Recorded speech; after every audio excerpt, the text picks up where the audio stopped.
اللہ الرحمن الرحیم، اللہ کے نام سے شروع جو بڑا مہربان نہایت رحم والا ہے۔ السلام علیکم دوستو، کائنات اسلام میں خوش آمدید۔ ایک پیاری دعا کے ساتھ ہمارے ایک دوسرے کے لیے دعائیں مانگنا اللہ تعالیٰ کو بے حد پسند ہے۔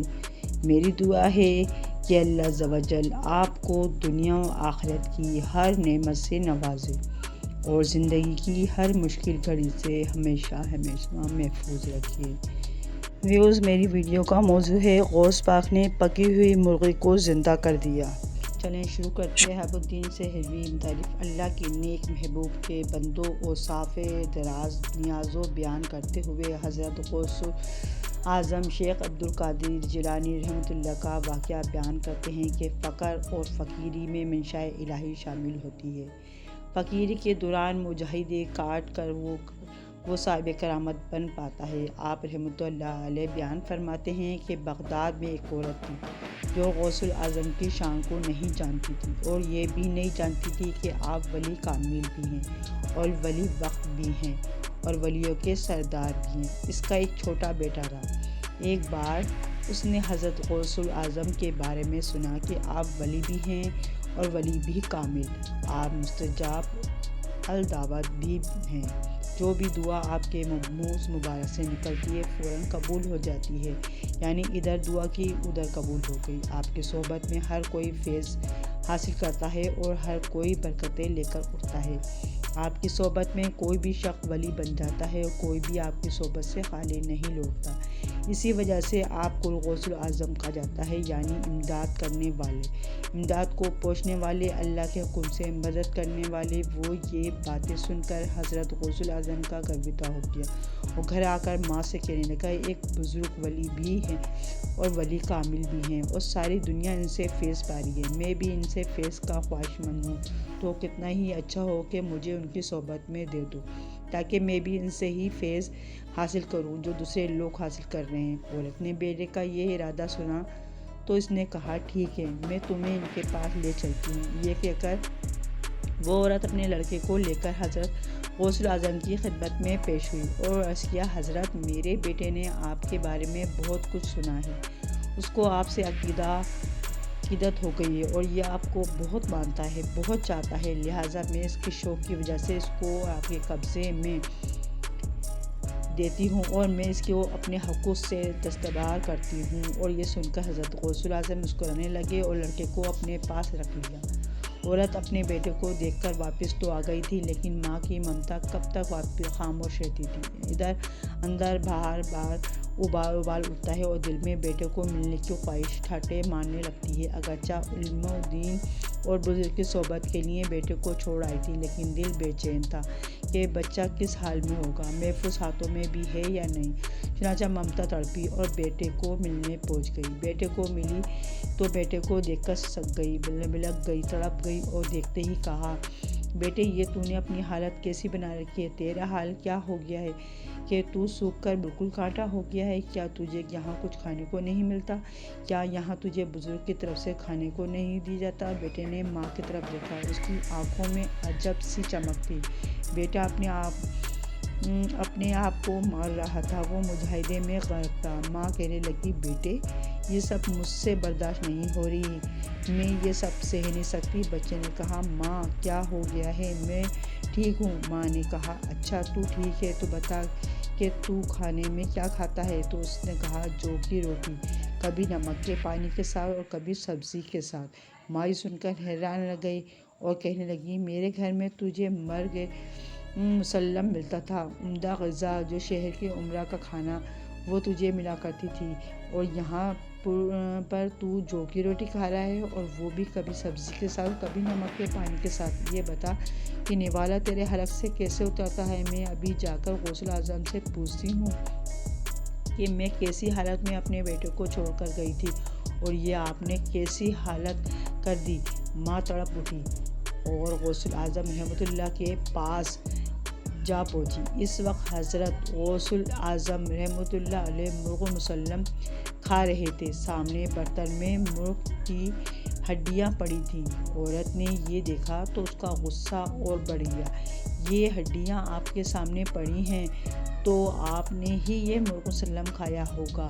اس نے غصے میں یہ نہ سوچا کہ یہ واقعی حضرت غوث الاعظم نے کھایا بھی ہے یا نہیں۔ عورت بولی، اے وقت کے ولی، میں نے اپنے جگر کے گوشے کو آپ کی غلامی میں اس لیے تو نہیں دیا کہ وہ صرف جو کی روٹی کھائے اور اپنی جان سے جاتا رہے۔ اس کے تن پر گوشت کم ہو گیا اور وہ لاغر ہوا چلا جا رہا ہے۔ میرے سامنے میری بیٹی کی یہ حالت دیکھ کر میری کیا حالت ہوگی آپ اندازہ لگائیں، اور آپ ہیں کہ یہاں پر مرغ مسلم کھا رہے ہیں۔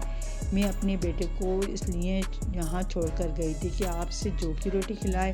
حضرت غوث اعظم رحمۃ اللہ علیہ نے اسے شفقت سے سکتی بلکتی تڑپتی ماں کو سمجھایا، کیونکہ ماں کمزور دل ہوتی ہے، خاص طور پر بچے کے معاملے میں۔ چنانچہ اسے سمجھایا کہ ریاضت کا ایک ہی نتیجہ ہوتا ہے کہ جسم کی کثافت کم ہونے سے کمزوری آ جائے تاکہ روح کی لطافت بڑھ سکے اور اس کی طاقت میں اضافہ ہو۔ تمہارا بیٹا بھی اسی مرحلے سے گزر رہا ہے۔ عورت جھٹ بولی، مگر یہ کہاں کا انصاف کہ آپ خود تو مرغ کھائیں اور میرا بیٹا جو کی روٹی کھائے۔ حضرت غوث اعظم رحمۃ اللہ نے کسی ناگواری کا اظہار کیے بغیر مرغ کی ہڈیوں پر ہاتھ رکھا اور بآواز بلند فرمایا، اللہ کے حکم سے کھڑی ہو جاؤ، جو وہ سیدھا ہڈیوں کو زندہ کرنے والا ہے۔ جیسے ہی حضرت غوث اعظم رحمۃ اللہ کی زبان پہ مبارک یہ الفاظ ہوئے، مرغ زندہ ہو گیا۔ حضرت غوث اعظم رحمۃ اللہ علیہ نے عورت کو مخاطب کر کے فرمایا، جب تیرا بیٹا اس قابل ہو جائے گا تو اسے اجازت ہے جو چاہے کھائے۔ یہ دیکھ کر عورت بے ہوش ہو گئی اور کچھ دیر بعد ہوش میں آئی تو کہنے لگی، حضرت مجھ سے غلطی ہو گئی، مجھے آپ کو پہچاننے میں غلطی ہو گئی۔ لوگ آپ کے بارے میں جو کہتے ہیں درست کہتے ہیں۔ میں اپنے بیٹے کی خواہش پر سے یہاں چھوڑ گئی تھی، میرا دل اس پر راضی نہیں تھا، بلکہ بچے کے سامنے بے بس ہو گئی تھی کہ وہ آپ جیسے استاد کی صحبت میں رہنا چاہتا ہے۔ میرے دل میں وہ عقیدت نہیں تھی، مگر آج جو منظر میں نے دیکھا، اس کے بعد میں آپ کی سچی عقیدت مند ہو گئی ہوں۔ اب میں کبھی نہیں چاہوں گی کہ میرا بیٹا کبھی بھی میرے پاس آئے، بلکہ میری خواہش ہے کہ یہ ہمیشہ آپ کی صحبت میں رہے اور آپ کا فیض لے کر اور برکتیں حاصل کر کے دوسروں کو بھی فیضیاب کرے اور آپ کی طرح مصحب الدعوت بنے اور ہمیں روز حشر نجات دلانے کا ذریعہ بنے۔ محترم خواتین و حضرات، انسان جس طرح کی صحبت میں اختیار کرتا ہے، مزاج، طبیعت، رجحان ویسے ہی بن جاتے ہیں۔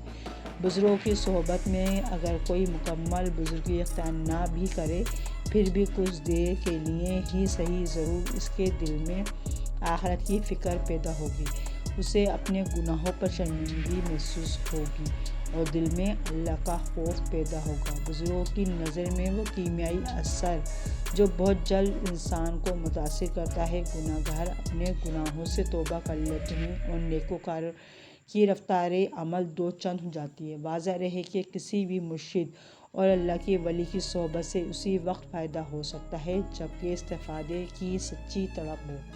اس کے لیے ان بزرگوں کے کڑوے کسیلے جملے بھی سننے کے لیے اپنے آپ کو آمادہ کرنا ہوگا۔ طالب علم اگر معلم کی سختی برداشت نہ کرے تو علم حاصل نہیں ہو سکتا۔ تصوف کتابوں کے مطالعے سے معلوم ہوتا ہے کہ جن لوگوں نے اپنے آپ کو کسی کامل اور ماہر کے حوالے کیا، ان کی حالت ہی بدل گئی۔